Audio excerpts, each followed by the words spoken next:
Last टाइमच्या व्हिडिओमध्ये जसं मी बोललो होतो नवीन अपडेट, तर या अपडेटमध्ये काय असणार चला सांग. या अपडेटमध्ये आपण नवीन वर्कआउट टिप्स, डाएट प्लॅन आणि नवीन टेक्निक हे शिकणार. आता मी आलो होतो अभि सरांच्या जिम मध्ये. आता हे अभि सर कोण चला सांगतो.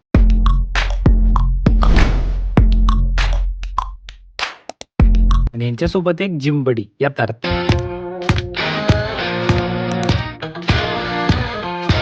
आणि आज होता आपला वर्कआउट मध्ये पुश डे. वर्कआउट स्टार्ट करायच्या आधी वॉर्मअप मिस करू नका. जसं या व्हिडिओ मध्ये दिसतंय तसं सरांच्या टेक्निक आणि सांगण्याची पद्धत टॉप नॉच होती. आपण आपल्या कम्फर्ट झोन मध्ये राहून स्वतःला बादशाह समजायला लागलेलो, पण इथं येऊन आपल्याला कळलं आपल्या चुका काय. आणि सरांची सांगण्याची पद्धत तर खरंच चांगली आहे. त्यामुळे आपण लवकरच त्यामध्ये इम्प्रूव्हमेंट करू आणि तुमच्यासोबत शेअर करू. माझ्या वर्कआउट पोश्चर मध्ये तर लयच चुका होत्या. आपला एकच वर्कआउट असेल ज्यामध्ये आपली चूक निघली नसेल, ते म्हणजे पेग डेक फ्लाय. यात आपण मास्टरच झालोय. आता वेळ होती आपल्या शोल्डर वर्कआउटची. इथवर इस्तवर बॉडी मधला आत्मा बाहेर यायला लागलेली. माझ्या आधी माझ्या फोनच माझी साथ सोडली, त्यामुळे पुढचा वर्कआउट शूट करता आला नाही. पण नेक्स्ट टाइम नक्की.